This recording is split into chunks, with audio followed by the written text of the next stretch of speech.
I'm so excited to share that through Executive Endurance Coaching, I've officially joined Never Second's Coach and Nutritionist program.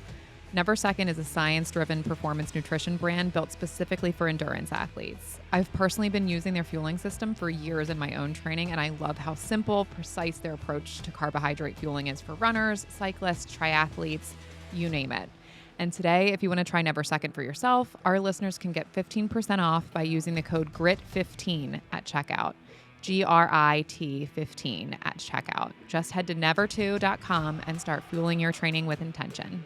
This episode is brought to you by Koya Performance for Life. Koya combines wearable technology with behavioral science to help you unlock more energy and perform at the highest level. Their coaches have worked with Olympians, Super Bowl MVPs, World Series champions, and other elite performers. Their 12-week program focuses on sleep, exercise, nutrition, mindset, and recovery, blending biometric data from wearables like Oura, Whoop, or Garmin with one-on-one coaching from a team that includes a dietitian, sleep coach, movement specialist, and mental performance coach. Grit Files listeners today receive 33% off the program using the code AGRANDOFF. Visit koya.life to learn more.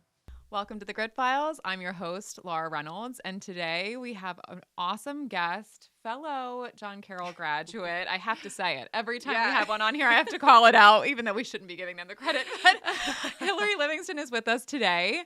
Hillary is the co-founder of a platform called Sincerely Divorced. She's, again, fellow John Carroll graduate, mom of two. Yep.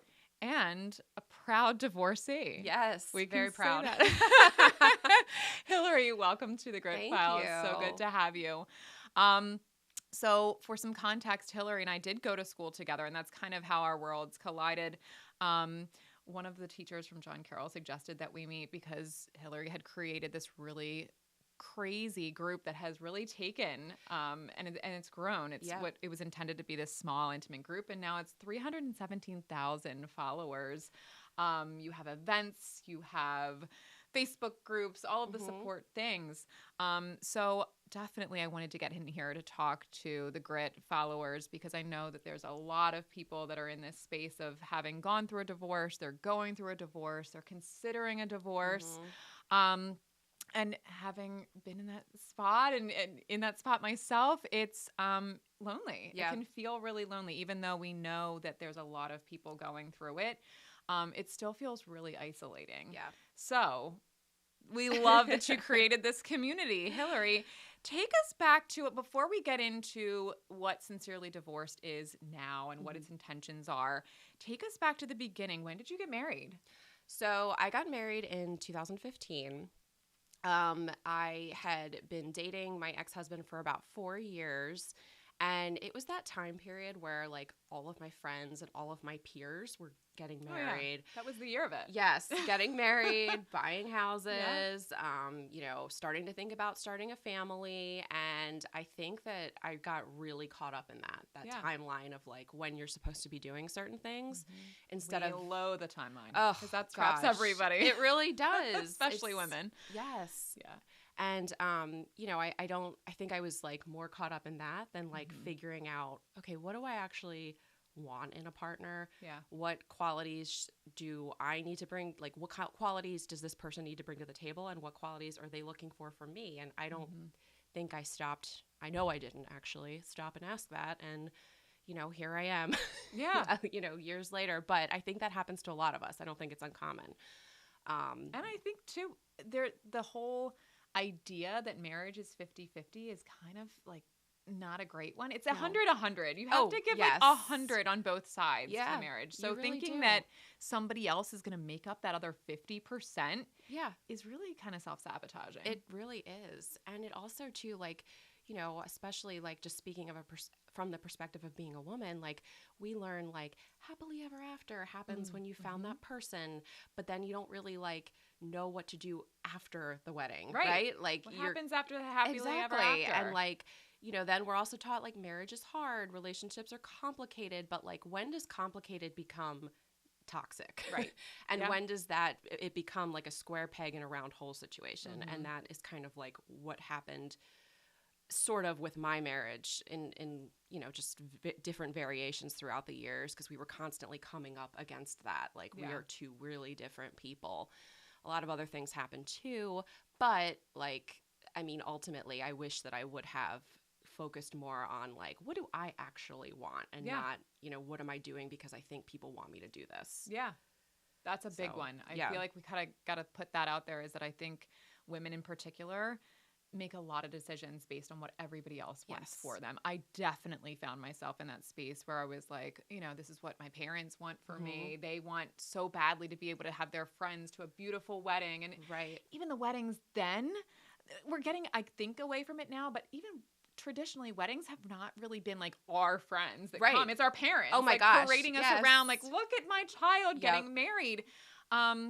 And you lose yourself in that. You already start the loss of self in that wedding process. And you're making decisions based on, well, my mom likes this dress. Even though I loved this one, my mom likes this one. Or, my friends said this one. Like, we bring a group of friends with us to the dress shop to help us decide on what we want to wear on our day. Like, so I think that's a big part of what gets us into these little kerfluffles. Yes. And then we kind of like start listening to outside voices. So we get so used to it that, like, I know, for speaking from my experience, like, I just completely lost my own voice. Yeah. Like, I didn't even know what I liked anymore. And I'm like, when I, got divorced, I was like a shell of myself. Yes. Because I had just been compromising for years in the spirit of, trying to keep the peace and trying to be a supportive wife and trying to be, the best mom and all the things. And I don't know, I just lost myself. I think that was the worst part of all of it. Yeah. And I think it also, we're getting way ahead of ourselves. We'll get back into this, but I think that also is the scary part when you decide that it's time to leave, is that it's happening kind of at the same time. Like, you've lost so much of yourself, but also you've gained this feeling of like, okay, but I need to be done. This needs to be done. And it's terrifying when you don't have the foundation of who you are. Yes. To have the strength to then leave. Yes. You've like lost all of that. So you're like doubly terrified. Yes. Because, I mean, at least for me, somebody could ask me what flavor coffee I wanted, and I couldn't even make that decision anymore. Because I was like, I don't know. What would my mom want me to pick? I know. I guess I got to call my best friend and ask her what I would pick right what now. What do I order? Yes. Yeah. So to think about leaving, and by the way, we should probably call this part out too. You were pregnant with your second when you knew that it was time to leave. Yes. So you've lost the sense of self. You have one child already. A number of culmination of things led to you deciding to leave. And then you're like, I'm pregnant. And guess what? I'm definitely done. Yeah. Talk about terrifying. Yeah. So, yes, like, we were having a lot of issues. Like, I had a really difficult pregnancy with my second. Like, I was really sick. I found out I was pregnant in 2021, and we had just moved to like a new neighborhood. And that 2021, we're kind of still pandemic. We're coming off the pandemic. So people were still kind of like freaked out about like meeting new people and like, there wasn't a ton of community things. So I didn't have a community. Like, I had, my husband, my son, and then this, my soon to be daughter. And it was a rough pregnancy, very different from the pregnancy with my son. And my hormones went way out of whack. But at the same time, I think I was also realizing that, like, shit, this is not, none of this is what I thought it would feel like. And none of this is what I thought it would be. And I know that he was probably also feeling that. Yeah. Ultimately, like, he was, I wanted a temporary separation, like, to kind of just get through the pregnancy and have the baby and see where things landed. But he told me he was done. So then, like, which is hard too. When you're not the one that's making that final call. Yeah. And they're the ones that call it. You're like, oof. Yes, 100%. And in some ways, like, I look back on the experience and I'm almost grateful, because I don't know that I would have had the guts to make the call at that time. Yeah. And there was a lot of other really, like, just like bad stuff that was happening at the same time that, I don't know, like, I don't really put it out there because I want to protect my kids, but like, I just feel like I'm almost grateful that it happened that way, because I feel like it would have been really difficult to make that call. And I think similar to like quiet quitting in the business world, where you just become the employee that no one wants to employ, so then they have to fire you so that you don't have to say you're quitting. I think so many people do that in marriages too, where like no one wants to be the one to make the call. It's like that Spider-Man gif where you're like pointing at each other, like you make the call, you make the call, you file, you file. Because I think, it starts with two good people, Right. usually. So nobody wants to be the bad guy to file against the other one. And you become a intolerable partner because you want them to make the call. Right. Right. And I think that happens. Yeah, absolutely. And, with mine, it happened really quickly. Yeah. Like, we started talking about the possibility of separating in like November of 2021. And then by December, it was done. Yeah. Yeah. So, like it was a lot. It was a lot. And, being pregnant, like, I remember like thinking, I'm never going to get out of this. I don't know. How are we going to sell this house? How are we going to co-parent? At the time we were living in Wilmington, Delaware. And I was like, none of my family is here. And of course I ended up moving back in with family, and I'm still with my parents. God bless them. They're like great, but yeah. Our poor parents. I know. Like, you're back. Oh, good. Yeah, like I never thought I'd be back, but yay. And like thankfully, like it's exactly what I needed, because like the last like 4 years I've spent like healing, and I've kind of like really learned who I was again.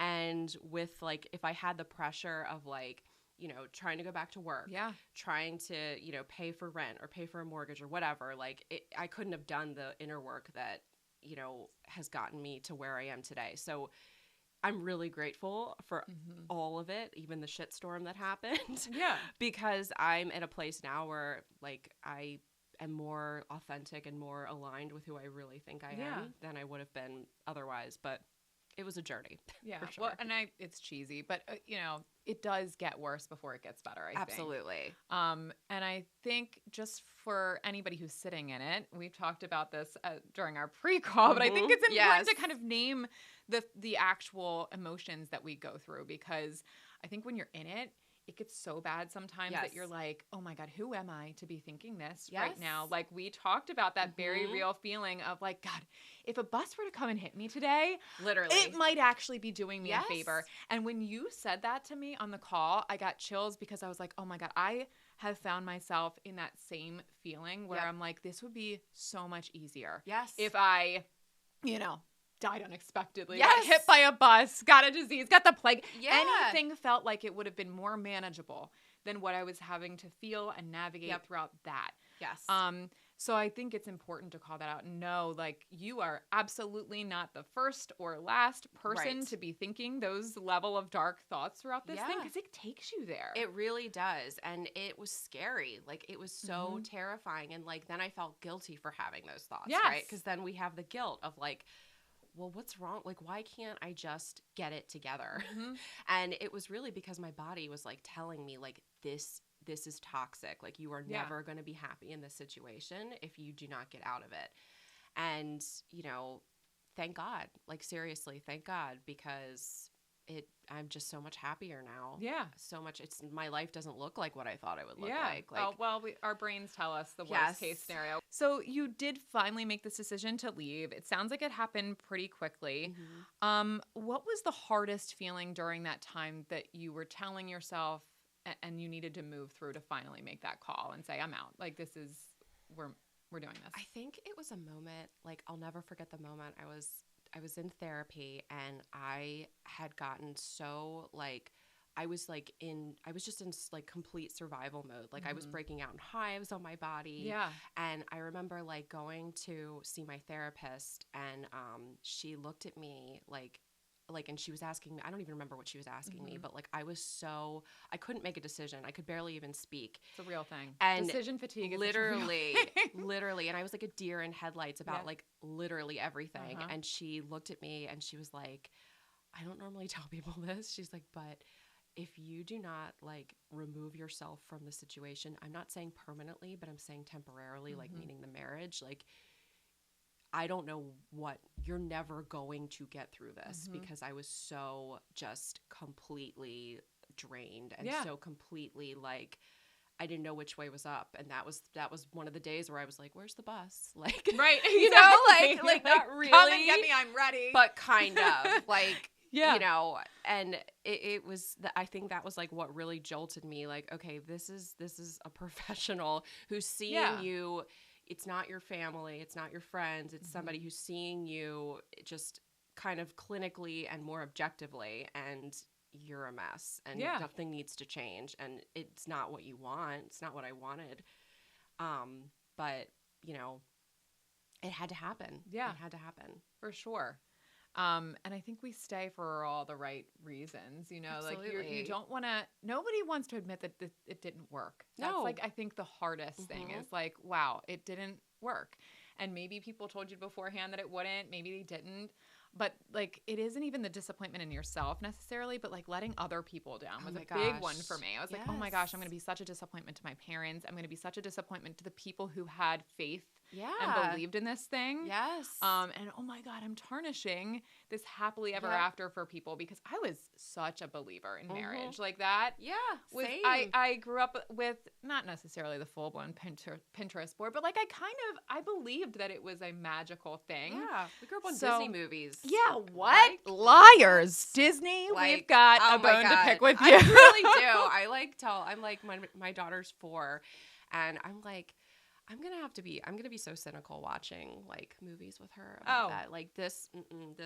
Well, it's just, I do it with Emerson where, you know, the storyline in Disney traditionally is that at the end you are saved by a man. You're saved by a prince. And every single one of those now I'm like, Emmy, don't you be waiting don't fall into this for trap. somebody to come save you. Yep. You have to save you. Yep. And then you're going to be a better partner for the person that comes in at the end. Yep. But you have to save you first. Absolutely. And also let your prefrontal cortex develop before you make that decision. Oh my God, don't decide Like, anything at 18 that is going to be literally. So you went on, you moved back with your parents, you have your second baby, and you went on to co-create Sincerely Divorced. In what year was that you created? So 2023, end of 2023. So my divorce had been finalized for about a year, I think, at that point. And it just so happened that at the same time I was going through my divorce, one of my best friends, so she and I used to work together. She was actually my colleague at Towson University. Yep. So, and you know, we professionally went in different directions. I ended up moving to Canada. Just for small move. Yeah, right. Small move for my ex-husband's job. But anyways, we kept in touch. Not relevant to the conversation, but we kept in touch throughout this like whole, throughout not working together. And her and I just happened to find ourselves going through divorce at the same time. Really different circumstances. Like she's 15 years older than I am. Her girls are older than mine. I mean, my second wasn't even, she was still in utero at the time, technically. Yeah. But, the main thing that we, really realized, she was like, we were each other's lifelines. And even though our divorce circumstances were so different, just having somebody that was like in the muck with you was like, this is vital. Thank God. Yes. Thank God. And her friendship, and really also like is what really got me through. So about a year after we had kind of like settled into these like, post-divorce lives, even though it's always a settling period, I feel like. Yeah, it never ends. No, it never ends, especially when you're co-parenting. Yep. But we were like, we want to like, this was like, we were reflecting and we were like, this is like, thank God we had each other. And like, but we're like, we think we need like some more divorced friends. Like, I know they're out there, but like no one's wearing a D on their head. Right. No one's like, hi, I'm divorced, So I'm like, they're here, but how do we find them? And, we were like, let's just start a local support group and see what happens. Cause there wasn't anything at the time. Yeah. And so we were like, all right, let's try it. And then, we used to work in marketing. So then we were like, let's come up with a catchy name and, let's start a social media account and just kind of for fun, really. And just to help people, like not really like expecting it to turn into what it's turned into. It grew. Yeah. But we had our first few meetups and it was like one person, and that was like our motto. We're like, if just one person shows up, like it's cool. And that's kind of how it started. And then, at the same time, like we started sharing bits of our stories on social media, and we really injected a lot of humor into our account. Which I love about the account. It really, because that's what I needed, going through that. I was wanting there to be some silver lining, some type of funny. Because otherwise it was just sad. Yes. It was just Depressing. horribly depressing. It's Yes. like, you know, like, let's laugh a little bit because, like, you know, otherwise we're just going to be crying all the time. Right. Can't have that. No. So, and, you know, of course it makes you a little jaded. So it's kind of funny, like, to, you know, trauma dump with the other people that get it. But, you know, it just kind of like took off from there. And I think what it really showed is that people need community. Yes. People need it. And I think that the cool thing about the experience too is that it's kind of shined a light on our friendship. And like, you know, Bethany and I we're similar in a lot of ways, but we're different in a lot of ways. Yeah. And it just shows that the human experience of divorce and relationship loss in general, it's something that doesn't have to divide us. Like it doesn't have to be something that we can't all talk about and, you know, rebuild and heal together. Yeah. So, well, I think it really does highlight too, you know, just like we talked about the thoughts that we have, as dark as some of them can get in that process. Everybody, when they're going through divorce, no matter whether it's, you know, contentious or not, everybody's like, God, this is the first divorce that's ever been this. Yeah. You know, everybody thinks that theirs is the worst. Everyone thinks like no one else is going through this thing. Yes. And to have a community like this, there is absolutely one, if not a million others that are in the precise exact spot that you are in. Yes. And it makes it a little bit more palatable. palatable. Gosh, it really does. Two of my best friends that I actually met them through Facebook. Through, like, I think I might have posted something about Sincerely Divorced, and one of them found it. Somehow we all ended up, the three of us, meeting. I remember we walked the Mon Pa Trail and then met at the donut place. Why am I blanking on it? Newberry. Yes, Newberry. Yes. Yep. And we literally, like, have the very, very similar divorce stories, very similar things that happened. And, like, I can't imagine life without them now because we're, like, you know, we navigated that part, but then also, like, the parts that still happen, like co-parenting. Trauma bonding. Yes, it's totally trauma bonded. And I'm like, But healthy. Yes. It's the healthy trauma bond. Yes. And, like, every week. Every day sometimes one of us is like, thank God we have each other, because it, like, just to have the validation, you know, it's just that you're not alone. It's so, so, so important. Yeah. So when you were going through this and you co-created this with Bethany, what do you think, you know, the world was lacking that you really wanted to create outside of the community piece of this? Like, what drove you to actually turn this into what is now your full-time career? Right? Yeah.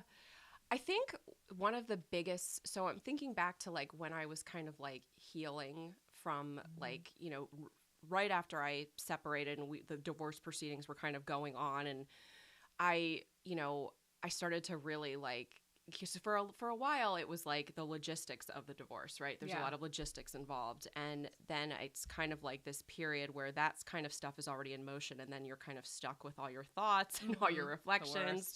Literally. Somebody tranquilize me. Literally, like, Xanax, hello. But I really started to, like, read, like, different blogs and you know, other, I guess, like, social media posts and books and podcasts, all the things. And the thing that, like, really helped me the most during that time was realizing that there are other people that are going through this. And, like, to hear what somebody else went through, not only was it validating, but it was just kind of like, okay, they're okay now. Like, you know, like, there's another side to this. And like, so hope. Yes, exactly. Yeah. And so I think that I was like, you know what, if we can share our stories, if I can share my story and Bethany can share her story, and it helps somebody else realize that, like, this wildness and this, like, you know, sadness and this grief will pass. Like, I mean, I don't know why I wouldn't want to put that out into the world, you know? Yeah. So I think that vulnerability is a gift. Oh my gosh, yeah. That everyone can offer. It's really scary, but I think that when you do it, meaning, like, you share parts of your story that are uncomfortable, and you share parts of yourself that, you know, you're not super proud of, I think that it really allows other people to do that too. And it becomes just, you know, I think it just helps us all. Yeah. Helps us all heal. Because it goes back to those darkest thoughts that we've had, where it's like you see somebody else didn't die. Yes. They got through it, and you're like, okay, if that's the only thing that you can hold on to. Like, they didn't die, so maybe I won't die. Right. And they look like they're doing okay right now. They're okay. Yes. Their kids are fine. Yep. And that's something that we didn't talk about either, but also just the Yes. kids. It helps to have other people that also have children Yeah. that are doing fine. They also didn't die, because I Yes. think moms in particular stay in things for way too long because they're worried about the impact that it's going to have on their kids. Yep. So to have that community, to be able to see like, look, it's a Yes. village and we're all fine. Yep. Is so great. Did you have any idea the impact that this thing would have? Like this one doinker that came. I know. You're not a doinker. We love that it was the Yes, one person yes. that showed up. But for a while, and we Yeah. talked about how long that was before this really kind of grew wings and people. But again, 317,000 followers now and counting. So Yeah. did you have any idea what the impact would be? No, really, truly, I did not. Like again, it started off as us just trying to, healing for us in a way. Like it was cathartic to like tell my story and share it and connect with others. And, and selfishly too, I was like, I want a community of friends that are, near me that I can, relate to. And, and the humor, like the humor was a big part of like how Bethany and I got through it. Like we joked a lot. And, Yeah, you have to. And there's, I mean, I think research shows that humor is a legitimate coping mechanism for like sure. really hard stuff. So I don't know, like, I think like it was just like the perfect storm of factors that kind of led to this. But I think the biggest thing is that it's always been authentic. Like it's always just been like raw and like, I don't know what I'm doing when it comes to blah, blah, blah, but this is what I did. Yes. And, and then Somebody else is like, oh, thank God. yes, exactly. Exactly. Yeah. So yeah. And we've done like, we send hope notes, they're called. Oh, I love that. So I'm like a big nerd when it comes to stationery. And so is Bethany. It's like one of the things that we bonded over when we became friends. So we've sent them all over the world. Every continent except Antarctica. So if anybody is listening from Antarctica, we are and they so need a sorry, hope note, Antarctica. yes, I will send you one. Just let me know because we want to check that off like the there list. are divorcees in Antarctica too. There have to be. But yeah, like it just feels good to help other people. And and I love to write handwritten notes. Yeah. It does make a huge difference. And I do that too. In my recruiting world, that was always like the candidate that we get through is like the one that made the effort to write the letter. I'm like, yes. There's something to it. It is. Speaking of the humor element, you are actually doing kind of like a traveling road show in Atlanta, June 17th through the 18th as a part of, as I understood, this is kind of like a comedy tour-ish, but it's like a meetup. Yes. You're talking about the divorce, but there's a comedic element to this. Yes. Which is so cool. Talk to us about that. So it's called The Show About Divorce. We're really excited that we're going to be doing it in Atlanta next month. We've done one iteration of it in this past December in Baltimore, and it's a storytelling series. So basically we have 6 storytellers and there's a theme for each show. So the theme for Atlanta is like all the obstacles that come with divorce. So it's a very general theme that most people can relate to. But the point is for them to, have a place to share their story. But also like to be relatable and to inject humor throughout if they want to. And usually there is a humor element because it's just kind Otherwise of how we're sobbing on stage and literally that's not cute. Yeah. So we're excited. We're actually teaming up with another, and I feel like weird and kind of bougie for saying this, but we're gonna say it, name it. But like we're teaming up with another like divorce influencer. He was actually like one of the first like Instagram accounts that I followed like when I was going through my divorce, and he was the first person I saw like really laughing about it and posting memes about it and things like that. So it's just full circle that we ended up like connecting with him, and he happens to be in Atlanta, and he knew this comedy club owner. And so then is this a secret? Can we say this person? No, yeah, of course. It's Rob Roseman. He's WTF Divorce. Yeah. So that's awesome. Yeah. So we're teaming up with him to bring the show to Atlanta, and then the following day we're doing a community meetup. So just like a very chill. It's at a local brewery, which looks really cool, and it's just to help people connect and find each other. Yeah. So. I love that. So if anybody is looking to get out to Atlanta, we would really love fun it. and different. Oh my gosh. That's great. And outside of Sincerely Divorced as a platform on Instagram, talk to us about the resources that people have access to through Yeah. you? I know there's a Facebook group, there's books. Yes. So what sort Yeah. of support is involved in Sincerely Divorced? So we have our social media accounts. We're on Instagram and Facebook. And we are in the process of launching a new private community on a platform called Kajabi. And it's going to have an app component. We're working with a local therapist to bring like workshops and some other really cool stuff. And we have some other professionals that are going to be in the mix as well. One of them being the first trauma-informed publisher. That's awesome. So she works with people to help tell their stories, but the focus is on doing it in a way that's good for your nervous system. So the editing process, so yeah, cool. is that's how the editing and the storytelling process is, like how it's structured. Yeah. So it helps you heal, it helps you tell your story. So yeah, we have like tons of ideas. But it's a new private platform that'll be launching in hopefully this summer, June, we're aiming for. And it'll also be a way for people to connect like geographically. Yeah. And to have like really real conversations. We're calling it the divorce like Reddit. So there's going to be a lot of like, community conversations, community discussions, but it'll be more supervised. Yeah. And more like less wild What's wrong west. with Reddit? Yes. Unsupervised. Yeah, literally. So we have that. In August, we're hosting our second iteration of DivorceCon. So this is going to be virtual. And we're going to be in January, we had experts from we had a real estate agent, we had dating coaches, we had an attorney, we had a therapist, we had is crazy. all different kinds of professionals, because when you're rebuilding, I mean, it's really everything. Oh, it takes a whole village to rebuild. It's not just attorney, therapist, realtor. It's you might need a new hairdresser. You might need, for sure. You know what I mean? You Poor might need a new hairdressers. wardrobe. Right. You might need a new wardrobe, blah, blah, blah. But, yeah, so we're going to have that in August, and then we're going to be doing an in-person one, hopefully in the spring. So just a little bit going on. Yeah, just a few things. Yeah. So literally any type of support that anyone could need during this time, it's there. We've got you. Even just somebody to listen to you that's outside of your little group that probably is going to not be the right ones to go. Yeah. You need somebody going through it. Yes.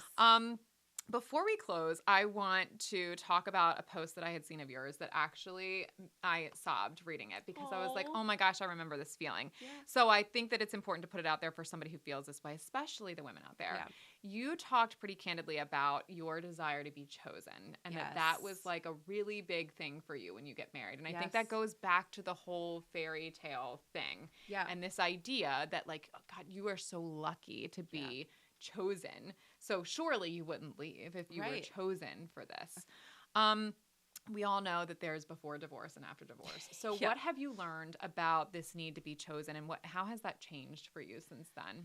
I mean, it sounds cliche, and, I remember reading stuff like this, kind of during my healing journey, but it hadn't fully clicked. But it's really that you are in control of choosing yourself. Mm-hmm. You don't need another person to do it. And when you do it for yourself, suddenly the right people kind of come into your universe. And again, I think that if I would have been saying this 2 years ago, I would have been like, okay, shut up, Hillary. You know what I mean? Okay. Yeah. But it's true. It really is. You really have to advocate for yourself, and you really have to, really take the time to understand yourself, and really take the time to know what you like, what you value, what are your boundaries, what are your non-negotiables. And that goes not only with romantic relationships, but relationships in general, and the relationship that you have with yourself. Yeah. And there's so much work that goes into it that, it's a lot of consistent work. Mm-hmm. It's a lot of really just, unordinary moments. Instead of, crying, or crying is good, but instead of continuing to do it, to take a walk. You know what I mean? It's just those little choices that you make that all of a sudden, 6 months, a year from now, you're like, wow, that really added up. Mm-hmm. And now all of a sudden I understand these important things about myself, and I know what my value is, and I know what I bring to the table. And, you know, I don't need somebody else to tell me that, to value that. Well, it's no one else's responsibility to help figure out who you No. are. And I think that's such a big thing misconception. too. Yes. It's like we go into this and we're like, all right, well, we're young and we love each other and everything's great and we'll figure it out when we get married. Yep. After being married is not the time to figure out who No. you are. I'm here to tell you. Like, No. you need to figure out who you are before you loop somebody else into this thing because it's 100%. not their responsibility. Nope. Like, they're, you know, and I think that that's a really big misconception is that they have to be this other half of you. No, you need to go in as a full person. Absolutely. They need to go in as a full person, and then you kind of like hanging out for forever. Yeah, like exactly. That's and the idea. Yeah, and that's the goal. And I always say, like, my goal with like a future relationship is like, if I can have fun with you, like in a grocery store, and I don't mean we have to be having like a blast, Right. but like, I'll never forget like this moment when I was still married and I was behind this couple in the grocery store. And they I mean, it wasn't like they were like having the time of their lives, but I just remember witnessing their conversation, and it was just such an easy, laid back conversation, and I could just feel the connection between them. And I remember feeling like, and this was even way before divorce, but I remember feeling like, I don't have that. Yeah. And it sucks. Yeah. And so it's just a funny memory that I have that feels like it's like this barometer now. Yes, it's so simple. Yep. And they probably went into it knowing that they didn't want to change a single thing about that person. Yep. And I think so many people go into it too, where they're like, all right, this person is great, The except potential. for these three things. Yeah, the potential of the thing. Yes. And I'm like, God. I know. Stop it. Let's not marry potential. No, and that also isn't a fair pressure to put on the other No, person. it's really because not. they are not going to change at that Nope. point, probably. Maybe they'll learn to put their laundry in the hamper. That's something Right. different. But when you're talking about somebody's character, do not put the pressure on that person that they need to change in order for you to be happy. Yes. Like, don't do that. Like, Yeah, no, it's not fair. And I think it's a hard lesson. You know, it's a really hard lesson. yeah. So, And, you know, everybody wants it to work, but I think the message here is that you will not die No, if it doesn't. it's okay work. if it doesn't work. Things You'll end. be all right. Yes. School ends. Yes. Jobs end. Yes. And I mean, a lot of other relationships end and we're okay with it. But for some reason, marriage, man, we're like. It's a tough one. Yeah. It's a tough Yeah. one. But it's okay.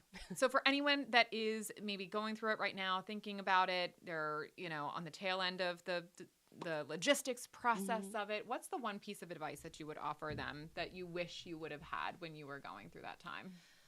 Oh, that's a good question. I think it's just take the time to really figure out what your piece looks like and figure out what that means, because there's going to be a lot of people that are going to tell you what that means, and only you can define that. Yeah. And I feel like, So true. you know, there's a lot of times in your lives when you hear other people telling you what you should think and what you should feel. When you have a kid. Yeah. That's a big one. That's a big one. That's a big one. But divorce is another You one. of those breastfeed times. her, Mary. Right. Okay. You keep doing it. Okay? Yeah. Yep. But only you can define that. And like you kind of have to realize that, you know, just because somebody says this is how it should be, if you're okay with how it is, like, let that just be your truth. Yeah. You know, like let your piece kind of guide you. Yeah. So That's awesome. be my Hillary, it's been an absolute pleasure having you.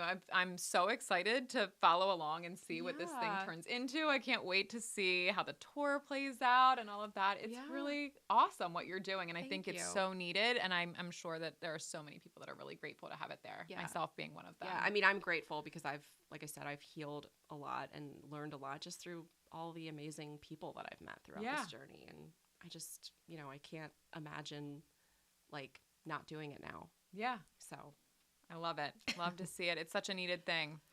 Hillary, it's been great having you. We're going to Yeah. follow along with all of the things, and we will share with the community all of the events and happenings that Hillary has going on. But if you want to reach out to her on your own, it's Sincerely Divorced. Yep. And I am your host, Laura Reynolds, signing off. Yeah. Thank you.